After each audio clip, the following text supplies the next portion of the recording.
Yeah, we can. And we do international events and temporary architectural installations.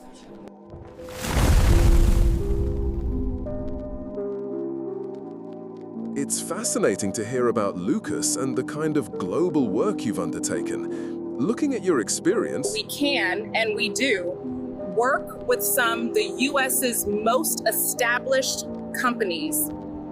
but I'm curious about the early stages.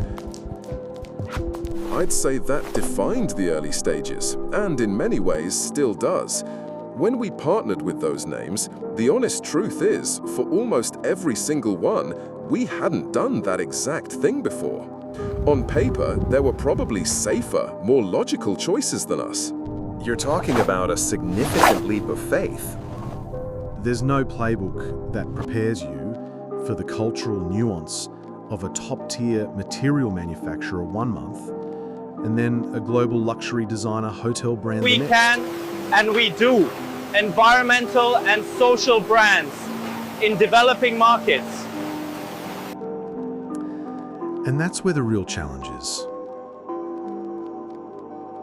That's where the doubt lives, in that quiet space between projects where you have to take a breath and think, are we really the right people for this? That feeling is magnified. We can and we do. Brands for natural material manufacturers. When you're dialing into a call in Jakarta or North Carolina, trying to grasp a culture you're not physically living in. Deciding to do things differently, it wasn't exactly the straight path. Some people probably wondered what we were thinking, to be honest. And yeah, there were moments, big ones, questioning if we'd made the right call. It's That's never the tightrope, easy isn't doing it? something new. It's the is it? fundamental tension of everything we do. And the answer is yes, of course it clashes. The pressure to dilute an idea, to make it more palatable, more like something that succeeded before, is immense. It's a gravitational pull. We can and we do collaborations with fairs and trade shows. You have clients with immense responsibilities, with numbers to hit. And what you're offering them is a belief, a conviction. It's an intangible asset, and that can be terrifying for people. I learned a long time ago that you don't protect the soul of an idea by fighting the client.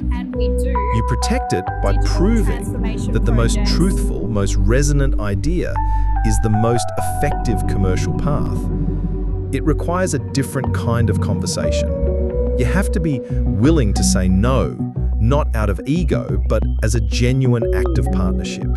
You have to be willing to walk them to the edge and say, I know the view from here is unfamiliar, but this is where the real value is.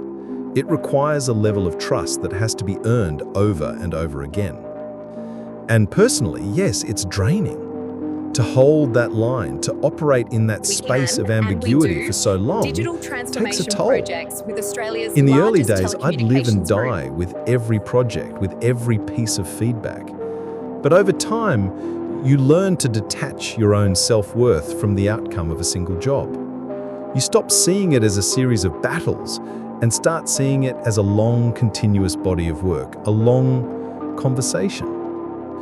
Because in the end, the goal isn't just to sell a product, it's to earn a piece of someone's mind, a small share of the culture, to create something with resonance that long outlasts the campaign spend. That's the only currency that truly appreciates in value. And that's what you're protecting, brands really. with institutions. Right, people look at the work, ESOP, the NGV, all the big names, and think there's some grand plan, a straight line. It's funny.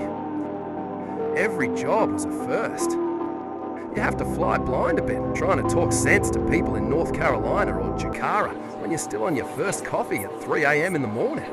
You're not sure what they want, and if you're honest, neither does the client. That's the starting point of what do you do? We can and we do heritage icon brands.